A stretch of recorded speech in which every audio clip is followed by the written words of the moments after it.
y por la lámina propia, y después de eso viene una capa de músculo liso y después una capa de tejido conectivo, que es donde se encuentran prácticamente todos los vasos, y finalmente una serosa. La vía biliar, como ningún otro órgano, secundario a la forma en que se desarrolla embriológicamente, tiene muchísimas variaciones anatómicas. Y esto es lo que hace muy difícil la cirugía, a pesar de que obviamente pareciera ser uno de los procedimientos más rutinarios.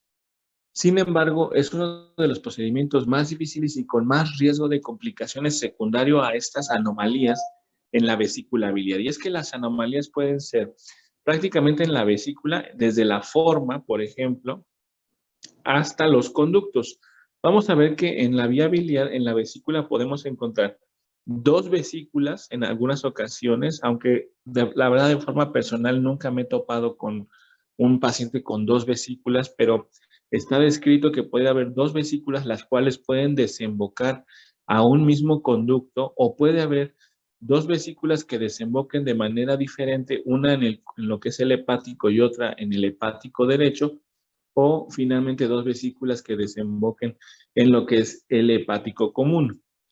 En relación a la forma, la más frecuente se le llama de gorro frigio, ahorita vamos a ver eso, pero puede también haber vesículas que tengan divertículos, por ejemplo. Hay una variante que se llama en reloj de arena, que por más que le he buscado no le encuentro la forma del reloj de arena, ¿verdad? Pero puede haber también variaciones en una sola vesícula en la forma en cómo desemboca en el conducto. Ven ustedes cómo puede haber vesículas que tienen dos conductos císticos que desembocan de manera diferente, o puede desembocar en el hepático derecho. La forma más frecuente en el 75% de los casos es que desemboque lateralmente en el conducto hepático, pero hasta un 20% podemos tener un cístico muy largo y prácticamente desembocar en la parte distal del conducto, o incluso puede irse por atrás del conducto y desembocar en el lado contralateral. Entonces, esto es lo que realmente hace que sea muy fácil poder tener una complicación a nivel de la cirugía. Por lo cual, aunque la colecistectomía es de las cirugías más frecuentes, no debemos nunca despreciarla. ¿Por qué se le llama gorro frigio a la variante más frecuente anormal? Pues porque tiene la imagen de este gorro, este capuchón que se utilizaba en la antigüedad y simula más o menos esa forma. La verdad es que realmente no tiene esta forma una traducción patológica. Es decir, no se forman más cálculos en la vesícula, no se atoran más frecuentemente los cálculos en la vesícula, solamente es una variación anatómica. Pero también en la vesícula podemos encontrar vesículas que sean bilobuladas, y esto no quiere decir que sea anormal, o vesículas septadas, por ejemplo, también no quiere decir que sea como tal anormal o una patología adquirida. Puede haber vesículas que desemboquen, como les decía, en un mismo conducto, pero que tenga dos diferentes cuerpos. Entonces, hay que tener mucho cuidado siempre que tenemos que hacer una cirugía de vesícula biliar. También se ha demostrado que puede haber falta de formación de la vesícula o falta de formación de los conductos, que puede ser completa o parcial. Esta es una de las causas por las cuales en algunos casos se ha recomendado que cuando vamos a operar a un paciente de vesícula, una de dos, o se haga un estudio preoperatorio, ahora que tenemos lo que es la colangioresonancia, cosa que en lo personal de verdad creo que no es necesario, o que transoperatoriamente podamos hacer una colangiografía a través del conducto cístico. Tampoco es una regla totalmente aceptada y me parece que solamente habría que hacerla en el caso de que tengamos dudas sobre la anatomía que estamos viendo en ese momento. Pero esto esquematiza por qué es tan difícil a veces poder operar pacientes de este tipo y tener complicaciones muy frecuentes. Anatómicamente, la vesícula tiene ciertas relaciones, como les decía, se encuentra en la fosa cística, que está prácticamente en la cara intraperitoneal o inferior del hígado, justo al lado de lo que es el ligamento falciforme, y Sus relaciones hacia la parte, digamos, posterior, porque esto sería levantando el hígado, ¿verdad? Hacia la parte anterior sería con el hígado propiamente dicho, pero hacia la parte posterior prácticamente está en contacto con lo que es el píloro, la primera porción del duodeno, ¿sí? El íleo vesicular, ¿verdad? Forma parte de lo que llamamos el ligamento hepatoduodenal, que es también este ligamento hepatoduodenal forma parte de lo que es el ligamento hepatogástrico, que, o también llamado aumento menor, y que tiene vital importancia porque a través de este ligamento es donde emerge más o menos a este nivel lo que es la arteria del tronco celíaco, dando sus ramas principales, dentro de las cuales está la arteria hepática, ¿verdad?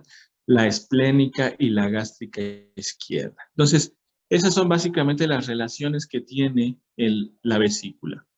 Con relación al conducto, el conducto, como ya les decía, se forma de la unión del cístico y la unión del hepático común, formando lo que llamamos colédoco o conducto hepático principal, el cual, conducto biliar principal, perdón, y el cual tiene ciertas partes. Tiene una parte supraduodenal, tiene una parte retroduodenal y tiene una parte intrapancreática. Tiene vital importancia porque muchas veces en esos lugares es donde podemos encontrar los litos atorados, sobre todo en la parte distal de lo que es el conducto. Anteriormente se mencionaba que el conducto desembocaba junto con el conducto pancreático y formaban un engrosamiento de la de la capa muscular llamado esfínter de Oddi. Con base en estudios que se han hecho de fisiología, hemos descubierto que el esfínter de Oddi solo es parte de un conjunto de músculos, aproximadamente 7, que actúan de manera independiente y al cual se le llamó complejo esfinteriano de Boyden. Y es en la actualidad la estructura anatómica que ya tomamos en consideración para lo que es la fisiopatología biliopancreática y no solamente ya lo que es el esfínter de Oddi.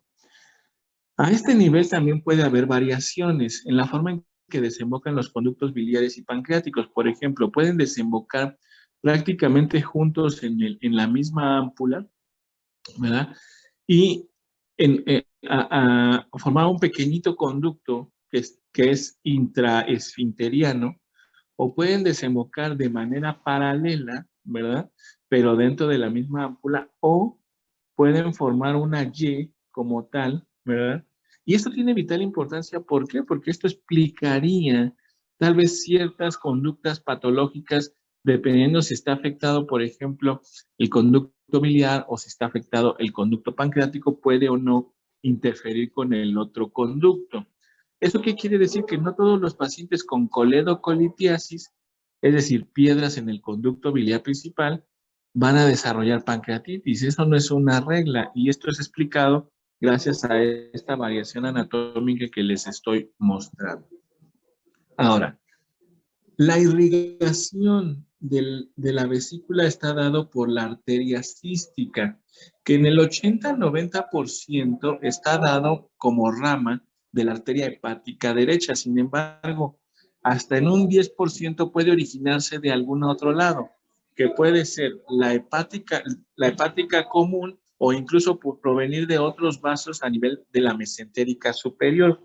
Sin embargo, hasta en el 90% sí se origina de lo que es la arteria hepática derecha. Ahora, tiene vital importancia saber identificarla durante la cirugía, por lo cual se mencionó en la literatura un grupo de estructuras que forman un triángulo para poder encontrar la arteria mucho más fácil. Y estas estructuras son el borde hepático inferior, el conducto hepático común y el conducto cístico. Se dice que justo a la mitad de ese triángulo pasa la arteria cística. Este es el famosísimo llamado triángulo de Calot, que se menciona mucho en la literatura y que seguramente en su servicio quirúrgico en el internado pues les van a preguntar. Casi estoy seguro que así va a ser.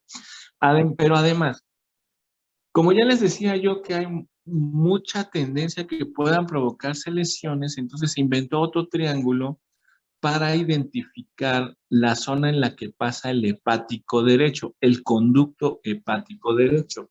Y este es el llamado triángulo hepatocístico, el cual está formado por el borde inferior del hígado, por lo que es el hepático común y por lo que es la arteria cística.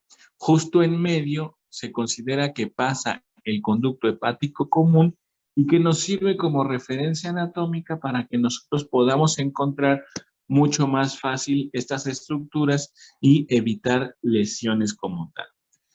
Con relación al drenaje venoso, vamos a ver que existen dos afluentes. Uno, la vena cística, ¿verdad? Que prácticamente se une a las venas del ilio hepático y que van a dar a la supraduodenal y algunas hacia la vena cava inferior. Y lo que es el cuerpo y el fondo prácticamente drena a través de pequeños vasos hacia las ramas de las arterias suprahepáticas, sobre todo del lado derecho, para que finalmente de ahí desemboquen en la parte superior hacia la vena cava inferior. Y vamos a ver que dentro de la fisiología de la vesícula y que tiene mucha relación con lo que es la clínica, vamos a ver que los principales estímulos para que la vesícula se contraiga y saque la bilis a través de los conductos es a través de la estimulación de la colecistoquinina, de la secretina y la gastrina, que todas estas hormonas tienen la cualidad en común en que se secretan al momento de que nosotros estamos comiendo, por lo cual esto tiene una traducción clínica muy importante. ¿Por qué? Porque entonces quiere decir que el dolor de la vesícula, que generalmente es por contracción o isquemia, se origina principalmente al momento de comer. Y esto explica el dolor tan característico que se presenta en los problemas vesiculares y que veremos más adelante. Como sabemos, también tenemos una fase interdigestiva en reposo y una fase digestiva activa. Eso quiere decir que si yo estoy sospechando de problemas vesiculares, pero tal vez no agudos, es poco probable que yo encuentre dolor en el momento en que el paciente no está ingiriendo alimento. No me voy a meter mucho en la fisiología de los cálculos biliares y todo, porque no es el tema como tal, para eso me parece que lo ven en gastro, pero lo que sí tienen que saber es que la formación de cálculos biliares está dado por una relación trimodal, la cual está dada por la relación que tienen las sales biliares, el colesterol y los fosfolípidos, como lo que es la fosfatidilcolina. La unión de estos tres, el porcentaje de estos tres está, digamos, en equilibrio. Y si está en equilibrio, entonces no hay formación de cálculos. Pero si alguno es más elevado que el otro, ya sea el colesterol, ya sea los fosfolípidos o ya sea las sales biliares, es cuando entonces se forman cálculos a nivel de la vía biliar. Ahora, también se ha visto que uno de los principales factores de riesgo para la formación de cálculos es la éstasis biliar, la cual puede estar causada por muchísimas causas, dentro de las cuales la más frecuente pues es los ayunos prolongados y repetitivos. Hasta aquí no sé si alguien tenga alguna duda o quiera aportar algo. No, doctor, por el momento no.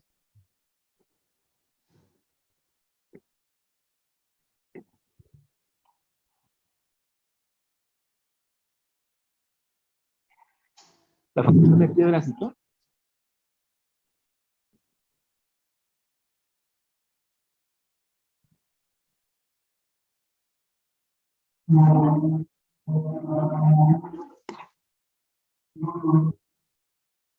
No, es exactamente lo mismo. Primero hay formación de lodo y luego hay formación de piedras.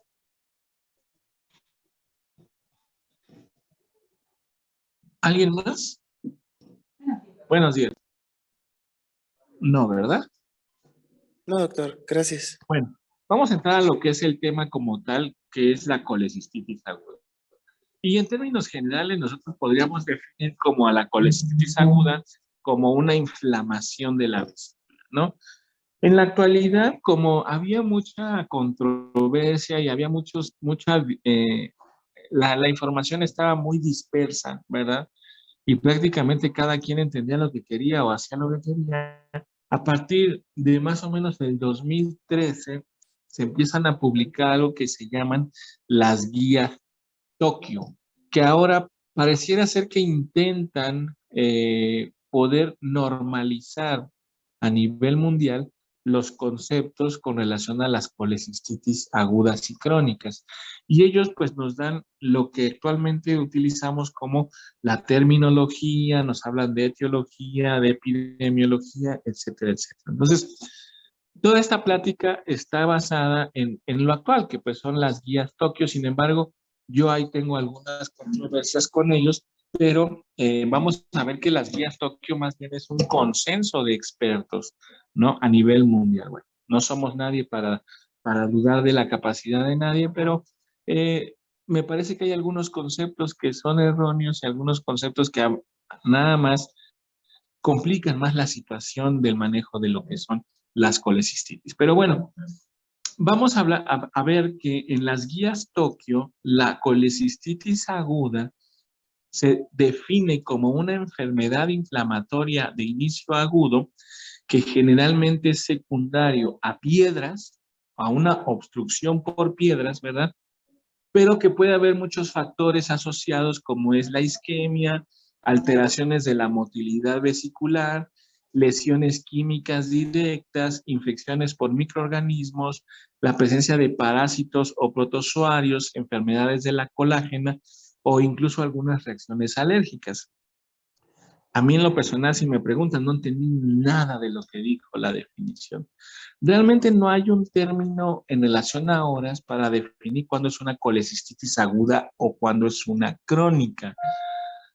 Básicamente la diferencia, y por más revisión de la literatura que yo hice, más que con relación al tiempo de establecimiento de la enfermedad, es con base en los hallazgos clínicos y radiológicos que tú estableces si es una colecistitis aguda o una crónica, ¿no?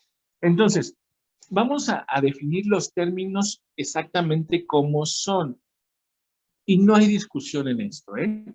Si yo tengo un paciente que no tiene ningún síntoma en particular y yo le hago un ultrasonido y de manera incidental encuentro piedras en la vesícula, pero esta vesícula no tiene datos de engrosamiento de la pared, el paciente no tiene dolor, nunca ha tenido dolor, a eso se le llama colelitiasis nada más.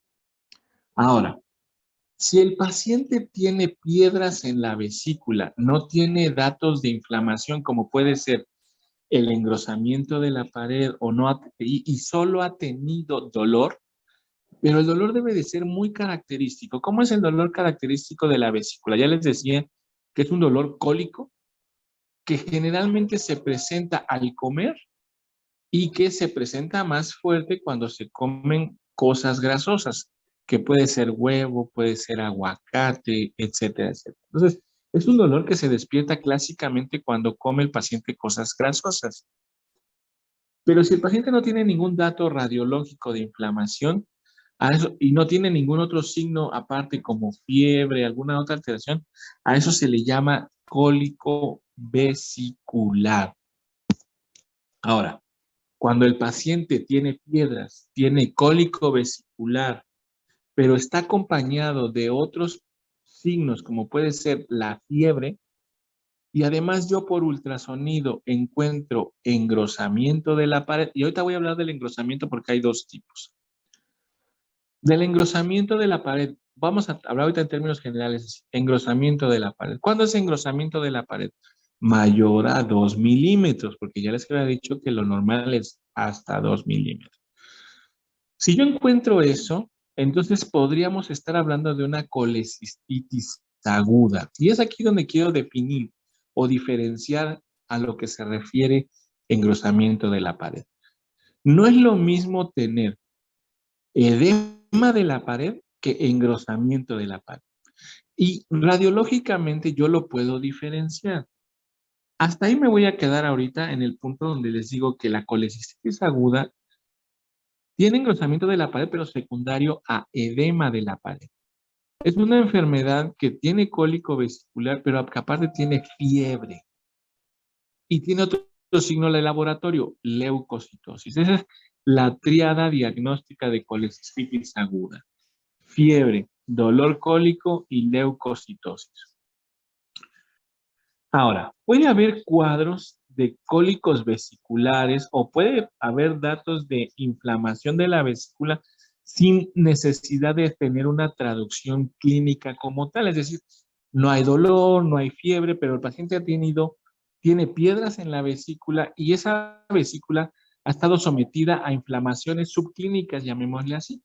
Eso lo que va a provocar es que la pared sí se engruese, pero no es secundario a edema, sino más bien es como una adaptación a las irritaciones que frecuentemente está presentando la vesícula por las piedras y entonces la vesícula se ve con una pared engrosada. Ahorita vamos a ver la diferencia radiológica entre engrosamiento nada más y edema de la pared. Cuando tenemos ese hallazgo, se le llama colecistitis crónica. Es decir, el paciente puede tener por ahí cólico vesicular, no hay fiebre, no hay leucocitosis y sí tiene engrosamiento de la pared. Esto se le llama colecistitis crónica. Ahora, ¿un paciente con colecistitis crónica se puede agudizar? Claro que sí. Y entonces ahora al término, más bien al cuadro, se le agregaría fiebre y leucocitosis y entonces el engrosamiento que yo ya tenía de la pared ahora se va a aumentar más por edema. A eso se le llama colecistitis crónica litiásica, generalmente agudizada. Y es aquí donde vienen muchas veces las confusiones, porque el radiólogo muchas veces encuentra engrosamiento de la pared, es un paciente que no tiene más que a lo mejor un cólico muy ligero y ya da el diagnóstico radiológico de colecistitis crónica litiásica agudizada sin necesidad de tener síntomas. Entonces, hay que tener mucho cuidado porque la integración de los diagnósticos es clínico radiológico, no solamente radiológico. ¿Dudas o preguntas con relación a eso? Doctor. Doc, perdón, entonces la diferencia entre la colelitiasis y la colecistitis crónica sería el engrosamiento de la pared. Efectivamente, y que puede llegar a tener de repente algunos cólicos ligeros, ¿verdad? Pero que no llegan a ser realmente importantes. Ok, gracias.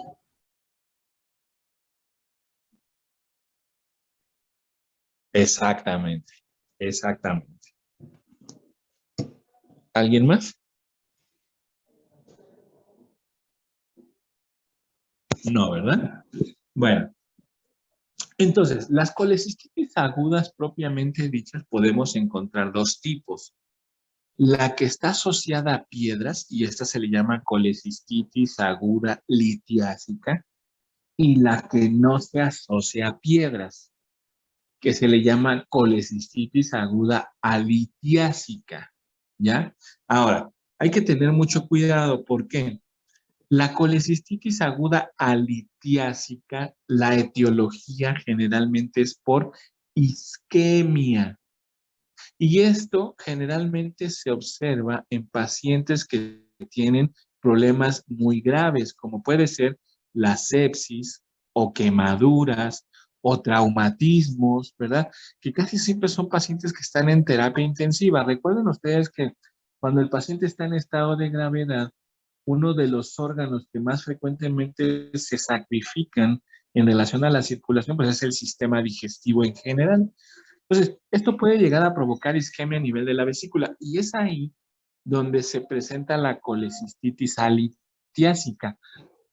Nunca, y de verdad esto sí se los digo, nunca van a encontrar una colecistitis alitiásica en un paciente que no esté en estado de gravedad, porque por la misma fisiopatología es imposible que un paciente ambulatorio que no tiene alguna otra comorbilidad pueda llegar a tener isquemia de la vesícula. Eso prácticamente es imposible. Entonces, quiero que se queden con ese término que se puede presentar, pero en pacientes que están en un estado de extrema gravedad. Por lo cual, lo más frecuente pues es la colecistitis aguda asociada a las piedras, las cuales generalmente pues es una piedra que se enclava en el cuello de la vesícula, que provoca una obstrucción, y esta obstrucción es la fisiopatología de la colecistitis aguda.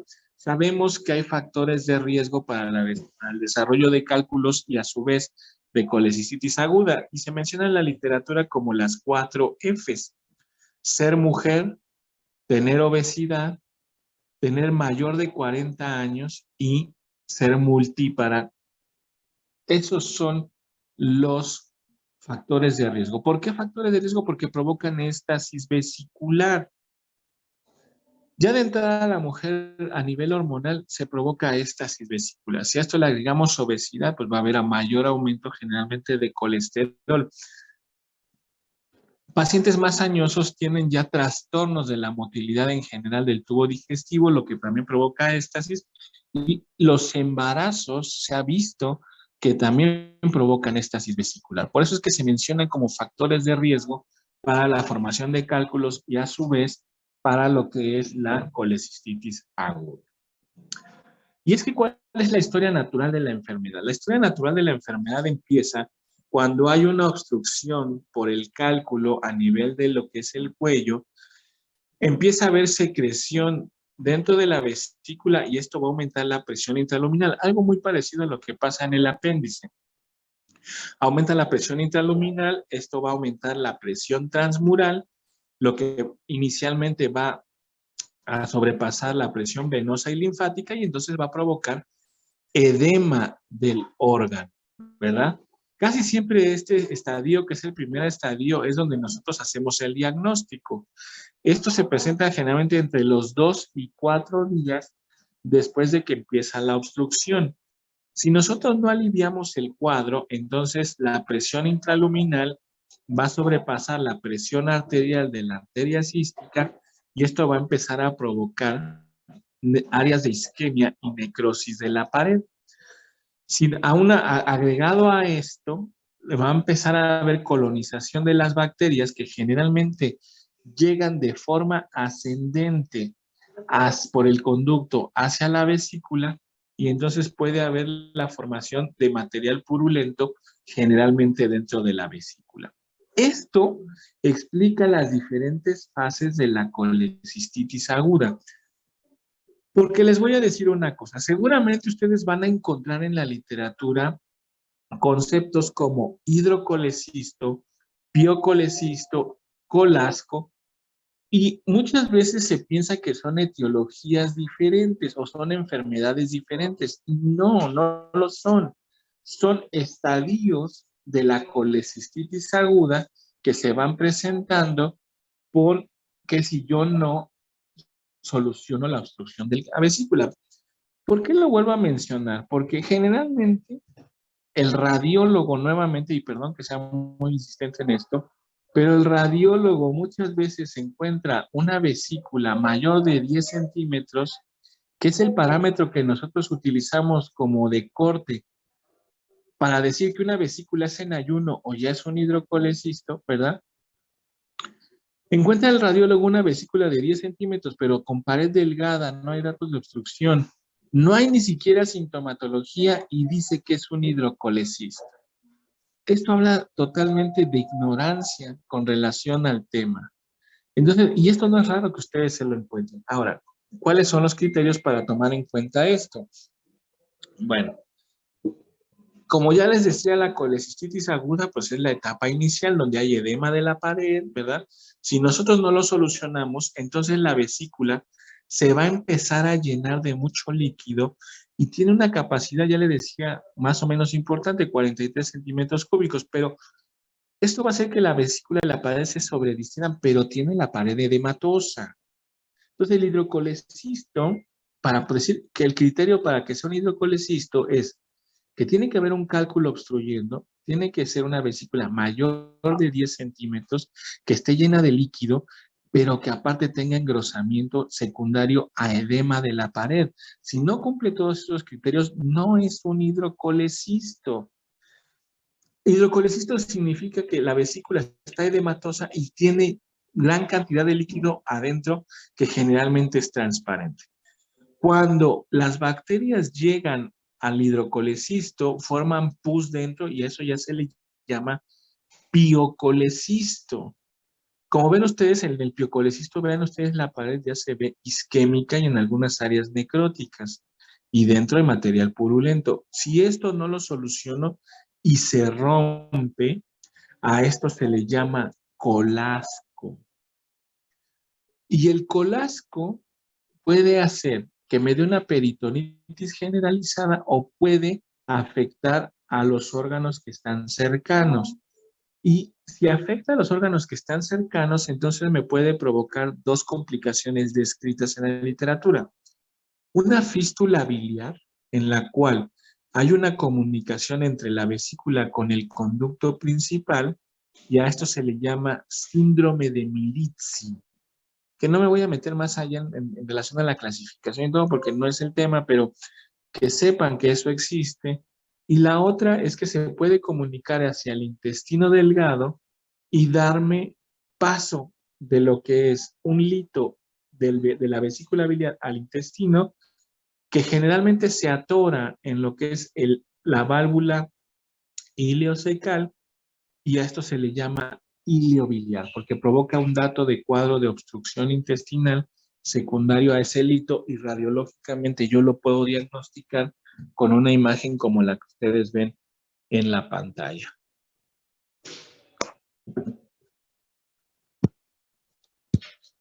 Ahora, dentro de esta fisiopatología no se incluye lo que es la colecistitis enfisematosa, que realmente tiene una fisiopatología totalmente diferente, porque generalmente se presenta en pacientes autoinmunes, dentro de los cuales los pacientes diabéticos son los que tienen más riesgo. Es una etiología completamente diferente y se le llama enfisematosa porque se puede ver la presencia de gas dentro de la vesícula biliar. Tampoco incluye a la colecistitis granulomatosa, la cual parece ser una etiología autoinmune y ¿y cómo se llama? Y también el componente completamente distinto a lo que acabamos de mencionar. Permítanme. Licenciado Oscar Carbón, licenciado Isaac Vergara e ingeniero Andrés Salazar, favor de presentarse en la subdirección administrativa.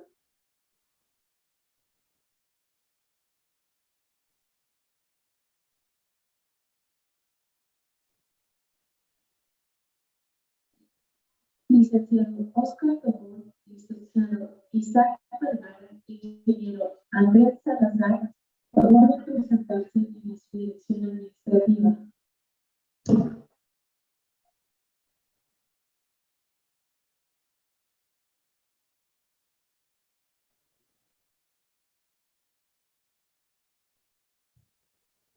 Bueno, continúo.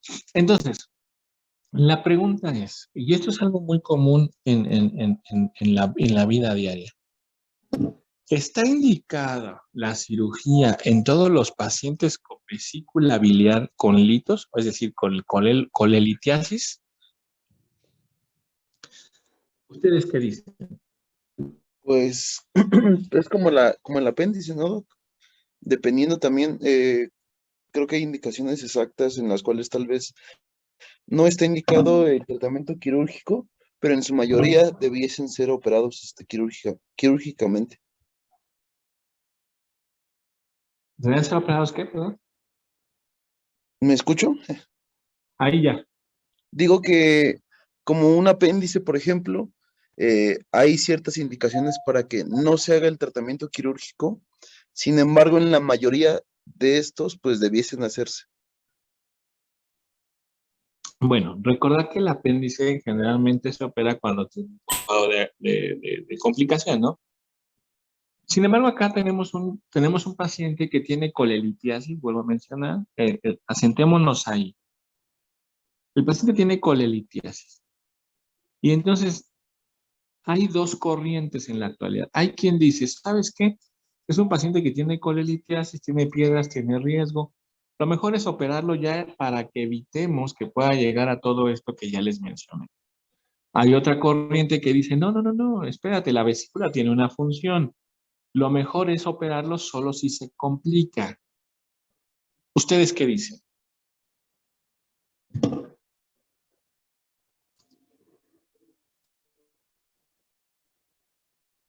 Pues, bueno, yo considero que la segunda, ¿no? En las cuestiones que ya sea sintomático. ¿Cómo, cómo? ¿Sí me escuchan? Casi no se escucha. Ah, ¿ahora? A ver, sí. Ah, no, pues yo considero que la segunda, pues cuando ya sea ¿De la segunda opción? asintomáticas, o sea, cuando ya el paciente refiera algún dolor o este le esté causando, pues, molestia. Ok, entonces se va por más por cuando empiece a dar complicaciones, ¿no? No, ¿Alguien más tiene alguna?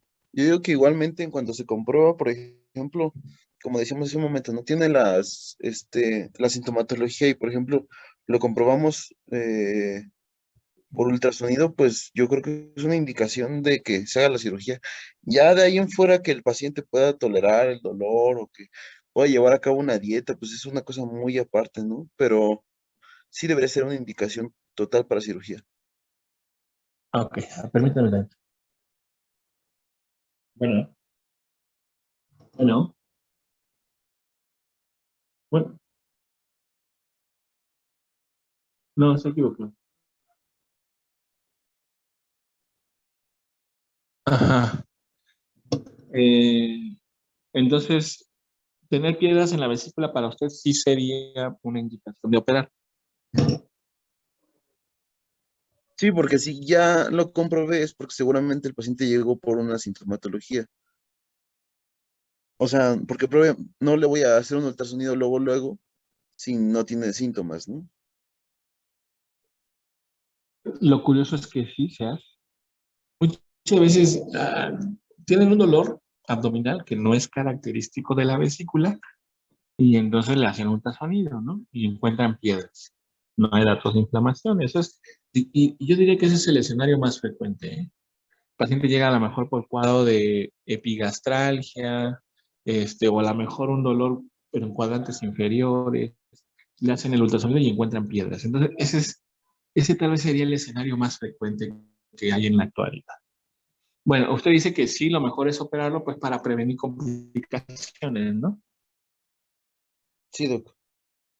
¿Alguien más tiene alguna?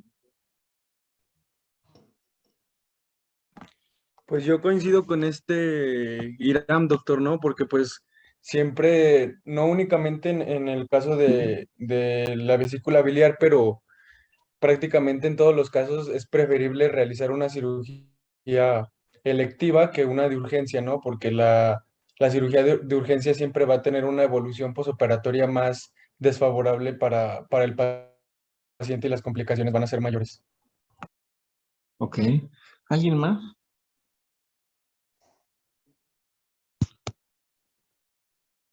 Yo creo que no, doctor, porque usted al principio del curso nos dijo que el papel del cirujano pues es evitar meter a un paciente a quirófano lo más que se pueda. Entonces, si se le da un seguimiento al paciente y se vigila que no se complique o que no muestre datos de que se está complicando, yo creo que se podría manejar solamente como con una conducta expectante de pues a ver qué sucede, más Claro. que, más que operarlo ya, porque pues no todo se complica, Ok. quiero suponer. Bueno, fíjense que pues, esto es lo que hace bonito ahora la cirugía, ¿no? Porque hacemos cirugía basada en evidencia. Y entonces se han hecho varios estudios para darle seguimiento a los pacientes que tienen piedras en la vesícula, es decir, colelitiasis, seguirlos en el tiempo y ver qué tanto de estos pacientes presentan colecistitis aguda. Vean ustedes, esto es muy interesante. Tenemos en todos estos pacientes, en este grupo de estudios, pacientes asintomáticos, ¿verdad? En los 5 primeros grupos, 5 primeros estudios, tenemos pacientes con piedras en la vesícula y todos son asintomáticos. Estos son el número de casos totales. Esto es el tiempo promedio de seguimiento que se le dio con base en cada estudio. Y vean el porcentaje de pacientes que presentó colecistitis aguda. En un paciente asintomático, quiero especificar. Es decir, no tenía cuadros ni de dolor ni nada por el estilo. Esto quiere decir que la verdad el porcentaje de pacientes que se puede llegar a complicar por tener piedras es muy bajo. De hecho, yo les diría que en México, de acuerdo a la dieta que llevamos, al estilo de vida que llevamos, el tener piedras en la vesícula ya no es una enfermedad, es más bien, ya es un estado clínico del paciente. Pero ahora vean ustedes, cuando el paciente empieza a tener síntomas, y pueden ser ligeros, un cólico por ahí de vez en vez, ¿verdad? Pero que sea característico de la vesícula, porque tampoco incluye dolores que sean, por ejemplo, por enfermedad acidopéptica o dolores por enfermedad inflamatoria intestinal, ¿no? Sino que tienen que ser realmente identificados cuadros clásicos. Aquí fíjense que en relación a diferencia del apéndice, aquí el dolor sí es bien característico. Tiene que ser un dolor cólico, generalmente secundario a la ingesta de alimentos grasosos. Entonces, ven ustedes cómo pacientes que empiezan a tener algunos pequeños síntomas, vean el porcentaje de pacientes que sí presentan colecistitis aguda. Por lo cual, hasta hace unos años, la verdad es que yo decía, yo me voy por la segunda opción. La verdad es que pacientes ya solo que presenten colecistitis aguda hay que operarlos. ¿Por qué? Porque yo decía, la vesícula tiene una función. Y es bien importante que ustedes cuando operan a un paciente de vesícula le tengan que decir que sí tiene que cambiar el estilo de la alimentación. Entonces, yo me iba por esa opción, operar al paciente solo cuando tenía ya cuadro de agudización. Ahora, mi conducta ha cambiado. Pacientes que tienen piedras, que no tienen datos de inflamación, pero que empiezan a tener síntomas muy leves, lo mejor es operarlos. Porque ese paciente es un paciente que clásicamente va a llegar al servicio de urgencias en cualquier momento. Entonces, mi recomendación sería esa, con base en la evidencia, en que si tienen un paciente con piedras, si es asintomático, y sobre todo si es un paciente que ustedes saben que se va a cuidar, que es responsable de su salud, yo no lo operaría. Pero si es un paciente que empieza a tener ciertos síntomas, aunque no sean muy graves, no sean muy agudos, o es un paciente que saben que no se va a cuidar, lo mejor es operar. Y bueno, ahí cada quien tendrá su opinión, y yo lo dejo abierto a debate, por si alguien quiere por el WhatsApp, tal vez que podamos debatir. Permítanme.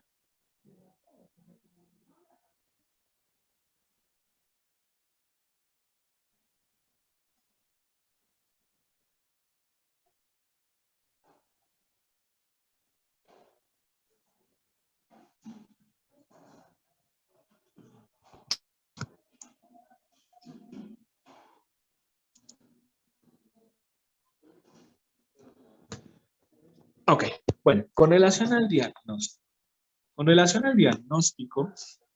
ya les decía que la triada diagnóstica de la colecistitis aguda es el dolor cólico clásico, cólico vesicular, asociado a fiebre y asociado a leucocitosis, ¿ya? En relación a la exploración física, se menciona que el signo de Murphy, que es un signo que se palpa, que se explora más bien, con el paciente acostado, se le pide que haga una inspiración prolongada. En ese momento yo toco el punto de Murphy, que más o menos es haciendo una línea imaginaria desde lo que es la axila a la cicatriz umbilical, justo donde intersecta con el reborde costal, ahí es el punto de Murphy. Si yo lo comprimo, y no necesito hacer una compresión muy, muy intensa, Si yo lo comprimo y el paciente detiene la inspiración, eso se considera morfipositivo. No si el paciente refiere dolor a tocar el punto, no. Tiene que ser cortar la inspiración secundario a la palpación del punto.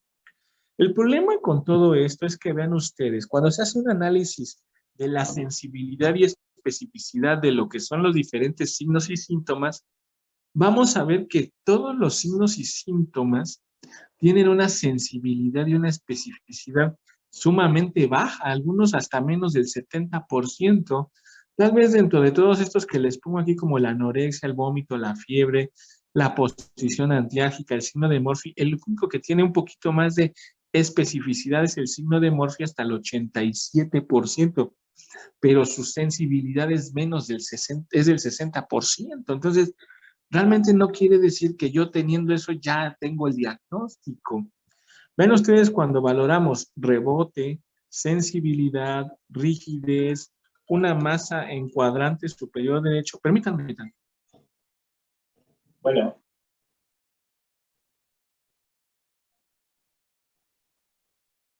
Buenos días.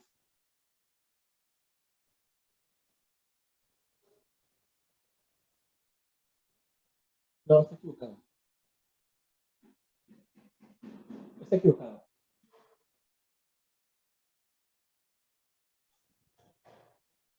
Vean ustedes cómo incluso la presencia de masa, dolor y sensibilidad en el cuadrante, la especificidad y la sensibilidad es sumamente baja, por lo cual no me puedo guiar solamente por un solo signo o síntoma, sino que tengo que integrar todos los signos y síntomas para poder hacer el diagnóstico, pero aparte lo tengo que complementar con hallazgos radiológicos.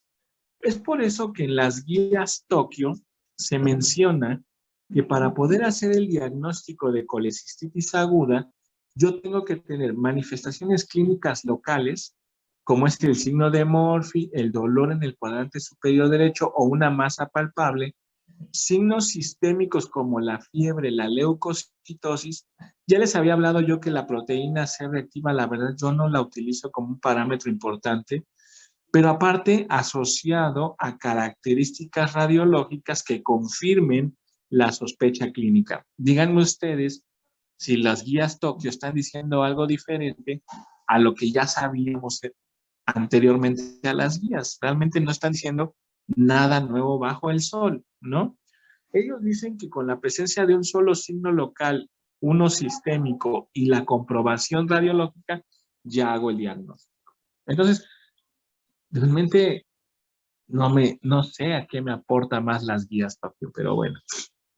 En donde sí creo que la guía Tokio sí ayuda un poquito es que en las guías Tokio se menciona que hay que utilizar un índice de severidad para clasificar a la colecistitis aguda. Y esto lo hace más que nada con relación a tratar de guiar el comportamiento para el tratamiento. Sin embargo, van a ver ustedes cómo creo que se complica más de lo que realmente es. Ellos mencionan que la colecistitis aguda grado 1 es aquella que no presenta criterios de grado 2 y grado 3 y que clásicamente el grado 1 es un paciente con colecistitis aguda en un paciente sano, sin disfunción orgánica y con cambios inflamatorios leves en la vesícula. Bueno, ok, está bien. Grado 1. Grado 2, aquel en el cual ya hay manifestaciones sistémicas como tal. Leucocitosis, hay una masa palpable y que el cuadro haya empezado antes de 72 horas. Bueno, está bien. Grado 3, aquel que se asocia a disfunciones de órganos como cardiovascular, neurológica, respiratoria, renal, hepática y o hematológica. Ok.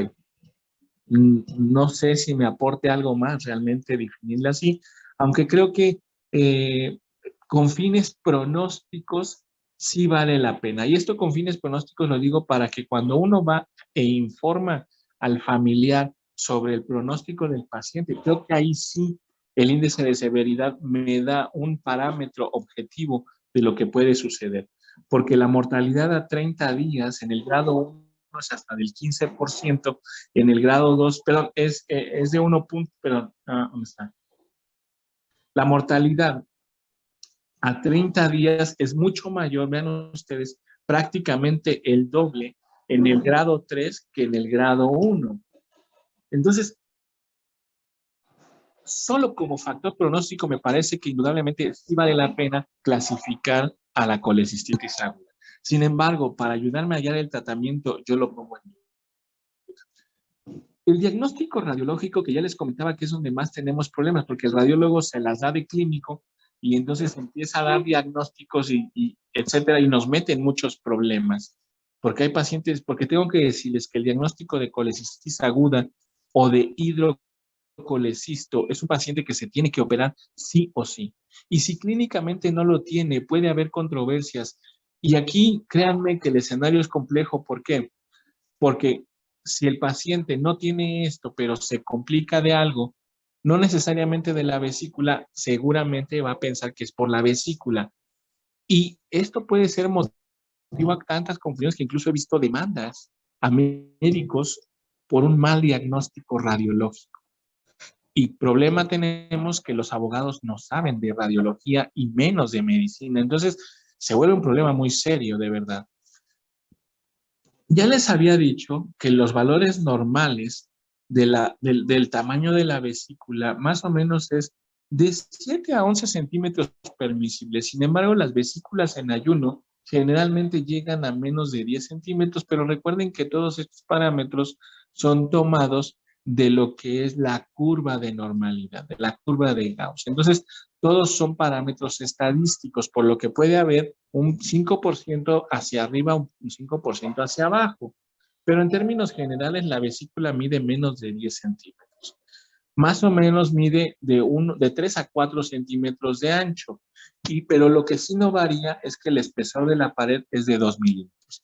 Ahora, hay que tener cuidado porque radiológicamente por ultrasonido puede haber falsos positivos de engrosamiento de la pared. ¿En qué condiciones?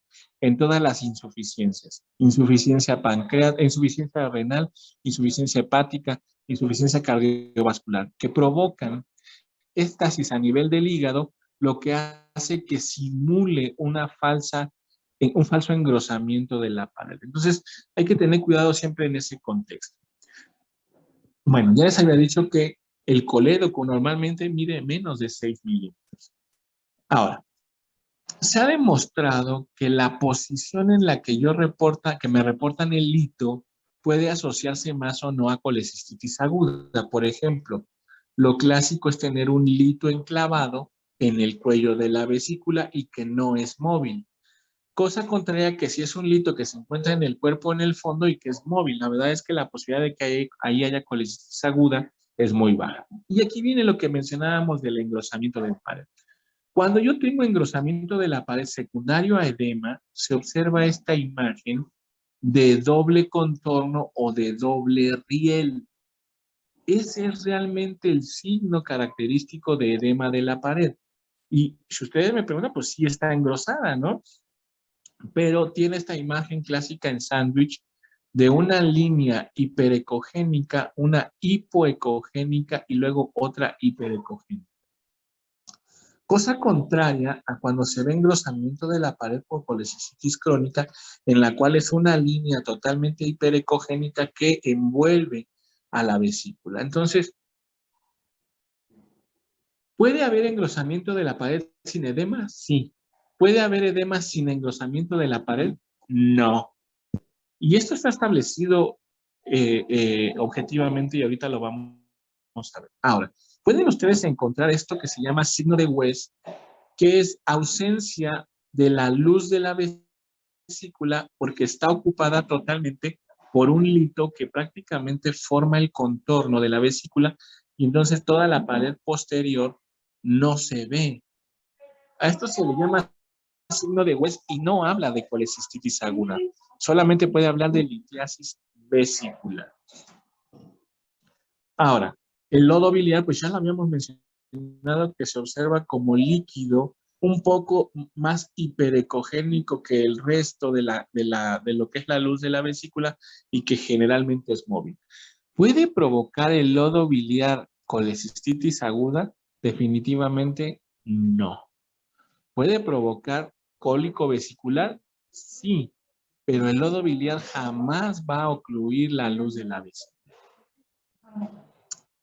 Ahora, si nosotros hacemos un análisis, que esto de la guía Tokio también me pareció que hicieron bien, hicieron un análisis de cuáles son los estudios radiológicos más sensibles y específicos para diagnosticar colecistitis aguda. Y se encontró que la colecintigrafía, que es un estudio de medicina nuclear, el cual valora si hay presencia de colecistitis aguda o no con base en el tiempo de vaciamiento de la vesícula, parece tener una mejor sensibilidad y especificidad que la ultrasonografía y que la imagen de resonancia magnética incluso.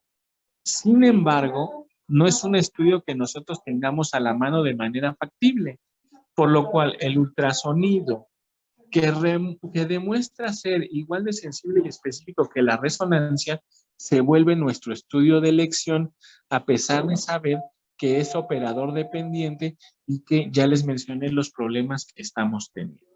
Ahora, les decía, ¿puede haber edema sin engrosamiento? No. Siempre que hay edema, hay engrosamiento. ¿Pero puede haber engrosamiento sin edema? Claro que sí. Y esto está demostrado en este estudio que se reportó en el 2011, en el cual se valoró el grosor de la pared, ¿verdad? Y que cuando era menor de 4 milímetros, es decir, no había engrosamiento de la pared, vean ustedes cómo el edema de la pared estaba ausente hasta en el 89% y solamente presente en el 0.6%. Eso quiere decir que el resto de porcentaje correspondía a engrosamiento de la pared sin edema. Pero cuando la vesícula tenía una pared mayor a 4 milímetros, el edema estaba presente hasta en el 99.4%, pero hay un pequeño porcentaje de 10% en el cual no hay edema, pero sí hay engrosamiento. Y entonces aquí caen los pacientes que llamamos con colecistitis crónica litiásica. Ahora, cuando nosotros valoramos si la presencia del lito se encuentra en el cuello, el cuerpo o el fondo, vamos a ver que cuando se encuentra en el cuello y sobre todo si no es móvil, hasta en el 91% estamos ante una colecistitis. Entonces, vean ustedes, esto es claro, ¿no? Sin embargo, el problema es la ignorancia que a veces se tiene de la literatura.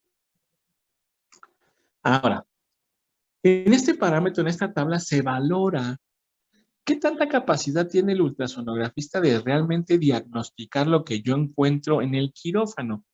Y ven ustedes que cuando se trata de vesículas escleroatróficas, es decir, que no tienen un desarrollo completo normal, prácticamente los hallazgos ecográficos se corresponden con los quirúrgicos. Cuando yo encuentro edema de la pared, son plastrones, es decir, el epiplón ya se metió a la vesícula y eso habla de inflamación, la ecografía resulta ser un buen parámetro. Tiene prácticamente una diferencia solamente del 28%. El problema está aquí. Cuando hay piocolecisto o hay perforación vesicular, porque por ecografía yo no lo puedo ver, vean ustedes, como un gran número de pacientes que por ultrasonografía se reportaba que no tenían pus y no tenían perforación, realmente sí la tenían. Entonces, quiere decir que no podemos guiarnos solamente por el hallazgo radiológico. Yo no hago diagnóstico solamente por la radiología, sino que tengo que valorar la clínica de los pacientes. Con relación al tratamiento, es aquí donde tal vez las guías Tokio me confundieron un poco más de lo que me pudieron haber ayudado. Es que la guía Tokio dice que para poder ofrecer un tratamiento quirúrgico al paciente, yo tengo que tomar en cuenta el índice de comorbilidades de Charlson, el cual valora diferentes patologías que se pueden presentar y les da un porcentaje, les da una asignación numérica, perdón, y tengo que valorar el ASA del paciente, es decir, la clasificación de la Asociación Americana, la Sociedad Americana de Anestesiología, ¿no? Para saber qué tan grave está este paciente. Y entonces lo definen ellos así. Si yo tengo un paciente grado 1, una colecistitis grado 1, ¿verdad? Y que tiene un índice de comorbilidades bajo y un ASA no tan alterado, lo mejor es operar al paciente luego. Pero que si tiene un índice de comorbilidades alto o un ASA mayor a 3, tal vez entonces lo mejor sería primero iniciar con antibióticos, darle cuidados de soporte, observarlo y ya después operarlo tardíamente. Híjole, yo les diría que aquí también entra la controversia, porque si lo que está provocando toda la alteración del paciente es justamente la inflamación de la vesícula, si yo no la quito, el paciente se puede seguir complicando. Y si yo lo quito, lo más frecuente es que el paciente se controle y se cure. Entonces, es aquí donde la guía me empieza a dar problemas. Pero vean ustedes acá más todavía. Un paciente con colecistitis grado 2, ellos refieren que lo mejor es primero controlar el cuadro con antibióticos, enfriarlo, digámoslo así, mencionan en los servicios quirúrgicos, y ya dependiendo de cómo va evolucionando el paciente y de acuerdo a su índice de comorbilidad, operarlo o no. Y si el paciente está muy grave, no operarlo de la vesícula, no quitarle la vesícula, sino más bien solamente drenarle el contenido de la vesícula. Híjole. Esto en la actualidad es muy debatido porque las colecistostomías, que es meter una sonda en la vesícula para sacar el contenido, en la actualidad nosotros lo consideramos proscrito. Entonces, ven ustedes cómo aquí la guía no me ayuda. Y en el grado 3 todavía peor. Lo que yo les puedo decir es que la colecistitis aguda es una enfermedad quirúrgica completamente. Si yo tengo un paciente grave en estado de choque y el problema es la vesícula, si yo no le controlo la vesícula, el paciente no va a mejorar. Eso ya está bien establecido. Y no solo en vesícula, también en apéndice, también en otros estados patológicos como enfermedad diverticular, etcétera. Entonces, solo que el paciente de verdad esté en condiciones muy severas que pueda morir en el transoperatorio, entonces a lo mejor se valoraría si el iniciar con antibióticos, dar cuidados de soporte y después meterlo a operar estaría indicado. Pero la verdad es que en la actualidad, paciente con colecistitis aguda, independientemente del grado, lo mejor es operarlo de urgencia. Ahora, ¿qué antibióticos utilizar? Nuevamente, como en el apéndice, se menciona que si el paciente no tiene comorbilidades tan grandes, es un paciente sano en general, y solamente se le inflamó la vesícula, el esquema con quinolonas o con cefalosporinas de segunda o tercera generación parece ser el adecuado. Recordar que en la vesícula no hay anaerobios. Sin embargo, si el paciente ya complicaciones más severas, choque séptico, cosas de ese tipo, lo mejor es iniciar un carbapenem. Ahora, no me interesa que se aprendan el tratamiento quirúrgico, pero les voy a poner solamente un fragmento de cómo es que se diseca la vesícula por laparoscopía.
Como les decía, solamente es un pequeño fragmento porque no pude meter una cirugía completa, pero en general la disección de la vesícula se da así.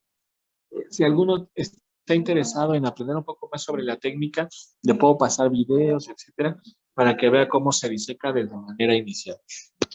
Bueno, ya había hablado de los antibióticos.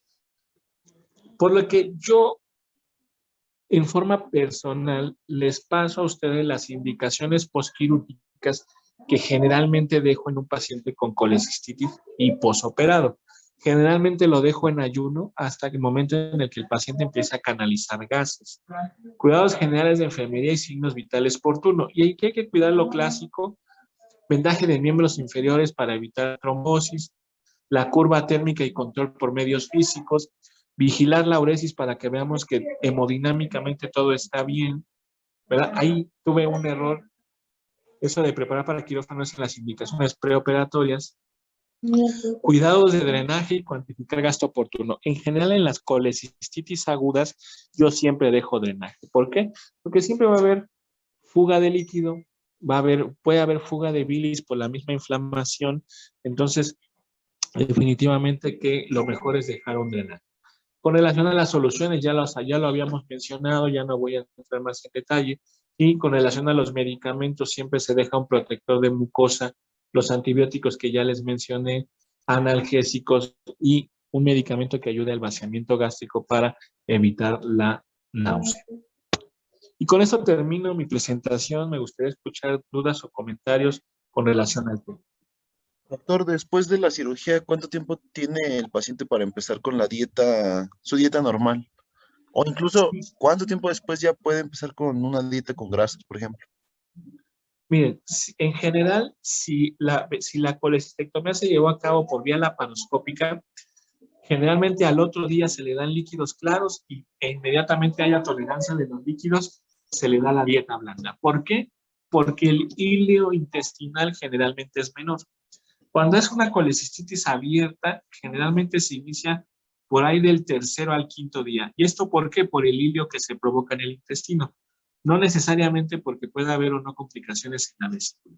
Ahora, tienen ustedes que mencionarle al paciente que indudablemente la forma en que se alimenta tiene que cambiar. La vesícula tiene una función. ¿Cuál es? Almacenar la bilis. Si ustedes no le dicen al paciente que ahora, en lugar de comer 3 veces al día o de hacer ayunos prolongados o de comer muy sustancioso o muy condimentado, si ustedes siguen haciendo que el paciente coma así, lo que va a tener es dolor, porque no hay bilis en ese momento que ayude a digerir las grasas. Entonces, cuando el alimento entra en el intestino y al haber gran cantidad de grasa, no hay suficiente bilis, entonces el paciente se va a distender y va a tener dolor cólico, pero ahora de origen intestinal. Por lo cual, ustedes le tienen que recomendar que por el resto de su vida tiene que comer en quintos y pequeñas cantidades pocas veces al día. Digo, muchas veces al día, hasta 5 veces. En general puede comer de todo, solo debe de cuidar las cantidades. Obviamente que son pacientes que, pues el pozole, las carnitas, es una gran cantidad de grasa y eso son antojos, no son alimentos propiamente dichos. Entonces, sí tendrá que tener restringido eso, porque si no, si él hace una comelona y ya no va a haber suficiente bilis, entonces va a tener molestias abdominales. Pero en general, desde prácticamente el segundo día posoperatorio ya puede continuar con una dieta prácticamente blanda y normal. ¿Alguien más? Sí, doctor. Y en cuanto a la pancreatitis que se pueda generar en estos casos, aquí es porque la piedra pasa hacia el colédoco, ¿no? Directamente en este caso. Y Exactamente. en este caso, ¿cuál es el manejo que se le daría? Es un tema completamente diferente, ¿verdad? Pero cuando se asocia colecistitis más coledocolitiasis más pancreatitis, en este tal vez sea uno de los escenarios en el cual conviene más esperar a operar. Lo que se tiene que hacer es primero destapar los conductos. ¿Cómo? Con una CEPRE. Es lo recomendado, hacer la CEPRE. Sacas la piedra, esperas a que desinflame el páncreas, que eso más o menos tarda entre unos 5 o 7 días, y en ese momento ya operas al paciente de la vesícula. Yo les recomiendo no operar al paciente inmediatamente. ¿Por qué? Porque se ha asociado a pancreatitis necrotizantes infectadas, pacientes que metemos a operar de la colecistectomía por no haber esperado a que esto finalmente se resolviera. Gracias, doctor. ¿Alguien más? Entonces, en el caso de las colecistopatías alitiásicas, solamente hasta que interfiera en el funcionamiento normal se debe llevar tratamiento quirúrgico, ¿cierto? En lo personal, con base en lo que ya les demostré, sí. Pacientes que no tienen molestias de ningún tipo y no hay datos de inflamación en la pared, ya sea aguda o crónica, me parece que no se deberían de operar. Pero pacientes que tienen el más mínimo síntoma, que puede ser un cólico vesicular, yo les recomendaría así operarlo, porque ya vimos que hasta en el 85-90% ese paciente no se va a seguir cuidando y va a caer en colecistitis aguda. Gracias, doctor. ¿Alguien más? Doctor, ¿pero qué tan frecuente es encontrar estos pacientes que no tienen síntomas y en la ecografía se ve que tienen pues litiasis? O sea, pues si no tienen síntomas, ¿cómo es que llegaron a la consulta? En México, muy frecuente. ¿Por qué llegaron a la consulta? Por otra enfermedad totalmente diferente. Son pacientes que a lo mejor estaban en detección oportuna, a lo mejor por cáncer, o pacientes que llegaron por un dolor abdominal no asociado a la vesícula y le hacen un ultrasonido, o pacientes de estos pacientes que van a hacerse check-ups a los laboratorios y les venden un paquete. O sea, realmente es el escenario más frecuente, ¿eh?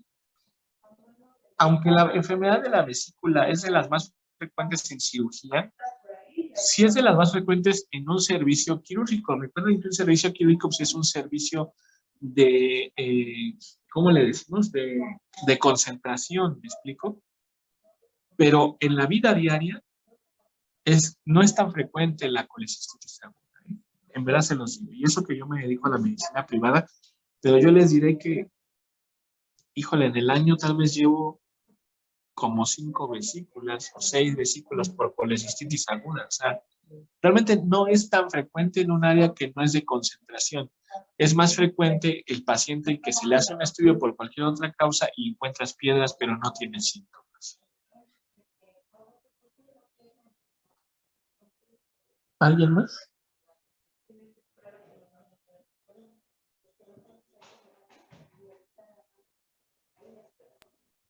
Por el momento, Parece que no, ¿verdad? No, doctor. Bueno, jóvenes, pues me dio mucho gusto saludarlos. Espero que esta clase les haya ayudado a aclarar algunos conceptos que se tienen y pues nos vemos la próxima semana ya ahora sí con mesas redondas y todo con en relación al tema de obstrucción intestinal. Por lo cual les pido que estudien el tema, repasen lo que hemos estudiado porque lo vamos a aplicar en esos pacientes. Muy bien. Muchas gracias, doctor. muchas gracias, doctor. Que tengan excelente semana. Igualmente, hasta luego, doctor. Igualmente. Hasta luego.